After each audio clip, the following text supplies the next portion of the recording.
Nous sommes devant la boutique de celui qu'on appelait ici affectueusement Papa Barthélemy. Ses voisins commerçants l'ont aperçu pour la dernière fois dimanche dernier, jusqu'à ce que finalement une onde de choc traverse cet espace.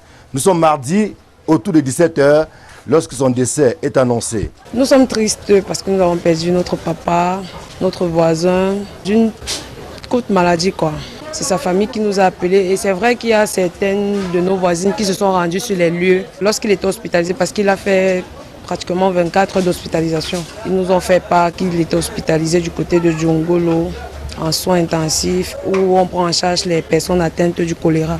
Les commerçants sont dépités, abattus et même dépassés par les événements. Ici, une question traverse les esprits.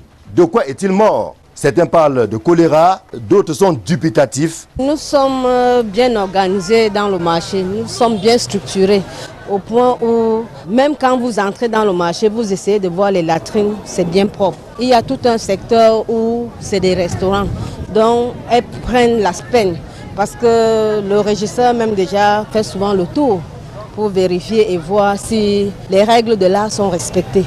Le cas qui est arrivé, on ne sait pas s'il a pris ça dans le marché ou ailleurs. Ce marché sera fermé vendredi prochain pour s'assurer de ce que les différents espaces soient désinfectés. C'est une mesure préventive dans un contexte marqué justement par la résurgence du choléra dans la ville de Yaoundé. Donc c'est un grand geste de la part du maire. Parce que si une personne meurt et on sauve le plus de population, le reste, c'est un geste à apprécier.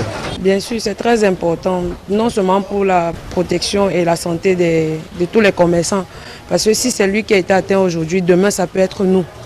Donc il vaudrait mieux que nous prenions les mesures avant qu'il ne soit trop tard. On a eu une réunion ce matin avec le régisseur et tout le comité des délégués.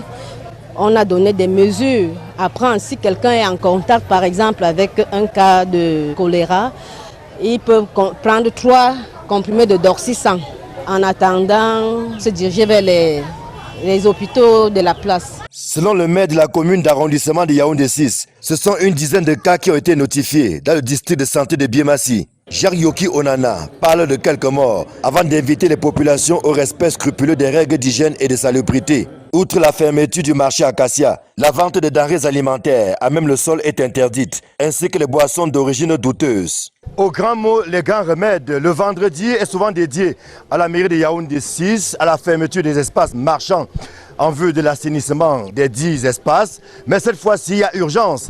Avec la résurgence du choléra, l'exécutif municipal entend frapper du poing sur la table. Les commerçants sont appelés à jouer leur partition afin d'éloigner la maladie de ce secteur notamment.